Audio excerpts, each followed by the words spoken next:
Oke, Assalamualaikum warahmatullahi wabarakatuh. Halo, mahasiswa Universitas Terbuka dimanapun kalian berada. Pertemuan kedua, yaitu kita membahas terkait sejarah perkembangan hukum adat di Indonesia. Nah, perkembangan adat sebelum kemerdekaan RI itu apa? Bagaimana sih? Jadi, ada beberapa hal yang mempengaruhi hukum adat itu ada. Yang pertama, pengaruh nilai-nilai agama terhadap hukum adat. Itu ada zaman Hindu, zaman Islam, dan pengaruh agama Kristen. Nah, jadi hukum adat itu dimulai pada zaman Hindu. Nah, awalnya kan nggak ada tuh yang namanya kayak adat-adat gitu. Misalnya kayak adat mandi-mandi, adat misalnya harus menyembah. Nah, itu zaman nggak ada dulunya. Itu adanya waktu zaman Hindu. Kemudian adanya zaman Islam. Kemudian kalau zaman Islam itu contohnya kayak memperingati Maulidnya Nabi Muhammad. Nah, dulunya itu cuma sekedar peringatan. Tapi kemudian lama-kelamaan itu menjadi adat masyarakat agama Islam. Kemudian pengaruh agama Kristen. Beberapa teori hubungan antara hukum agama dengan hukum adat, yaitu teori recepti and convenio, teori recepti and contrario, dan teori centrisme. Hukum adat zaman kolonial ada tiga, yaitu masa VOC, masa pasca VOC pemerintahan Inggris, masa kolonial Belanda setelah Inggris. Ada 4 kitab yang telah diundangkan dimasukkan dalam Stablet Lembaran Negara tahun 1847 nomor 23, yaitu terkait politik kolonial Belanda terhadap pemberlakuan hukum adat. Nah, di undang-undang ini ada 4 kitab yang diundangkan. Yang pertama, Algemene Bepalingan van Wetgevingen van Vandel ND, yaitu ketentuan-ketentuan umum tentang perundangan Indonesia. Kedua, Bordewetboek atau BW, yaitu kitab undang-undang hukum perdata atau KUHP. Yang ketiga ada Wetboek van Kavanda atau WFK, atau kitab undang-undang hukum dagang. Kemudian yang keempat itu ada peraturan persusunan pengadilan dan kebijakan restitusi. Zaman pendudukan Jepang. Nah, pada masa penjajahan Jepang yang berlaku adalah hukum militer, di mana hukum perundangan yang sudah ada dibuat oleh kolonial Belanda, dan hukum adat tidak mendapat perhatian sama sekali.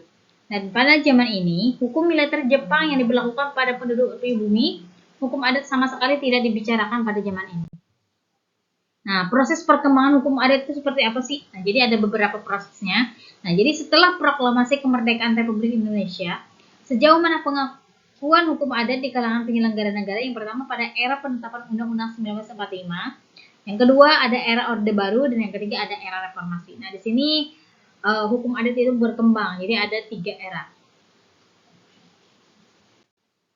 Proses identifikasi atau penemuan hukum adat itu sebagai bagaimana sih masyarakat atau orang-orang bisa menemukan yang namanya hukum adat. Nah, yang pertama ada faktor teritorial, yaitu terbentuknya masyarakat hukum yang disebabkan oleh adanya rasa keterikatan orang-orang pada suatu daerah tertentu sehingga membentuk suatu masyarakat hukum. Yang kedua adanya faktor campuran, yaitu perpaduan antara faktor teritorial dan faktor genealogis yang membentuk suatu masyarakat hukum. Ketiga, persekutuan hukum genealogis, yaitu yang berlandaskan pertalian darah atau keturunan dibagi 3 macam: patrilineal, matrilineal, dan unilateral. Nah, perkembangan hukum adat dalam produk nasional. Peranan hukum adat dalam Undang-Undang Nomor 1 1974 tentang perkawinan. Yang pertama, masyarakat dengan sistem kekeluargaan atau patrilineal. Yang kedua, masyarakat dengan sistem kekeluargaan atau matrilineal. Dan yang ketiga, bentuk perkawinan parental. Hukum adat dalam Undang-Undang Nomor 5 Tahun 1960 tentang OUPA, yaitu hak menguasai dari negara, dan yang kedua berkaitan dengan hak milik. Hukum adat dalam pembangunan nasional, bagaimana sih? Nah, jadi posisi masyarakat hukum adat dalam Negara Kesatuan Republik Indonesia, yang pertama model komunitarian, model liberal, model multikultural, model deliberatif. Kemudian ada 3 karakteristik hukumnya. Yang pertama stabilitas, yang merupakan objek penting dari hukum. Kedua, formal, bahwa pentingnya tata cara pengaturan interaksi yang terjadi dalam masyarakat. Yang ketiga, keteraturan dapat direncanakan dan dilakukan dalam bentuk perubahan.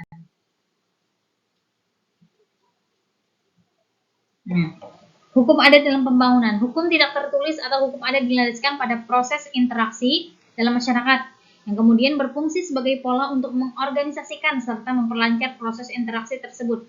Sehingga seringkali hukum adat dinamakan a system of stabilizing international expenses. Hukum adat mencakup hampir semua bidang kemasyarakatan dan manfaatnya bagi pembangunan hukum adalah: yang pertama, dalam hukum adat dapat merumuskan keteraturan perilaku mengenai peranan atau fungsi.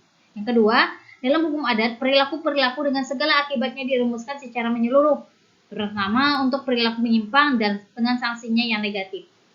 Ketiga, hukum adat merumuskan pola penyelesaian sengketa dengan bersifat simbolis melalui penyelenggaraan upacara adat tertentu.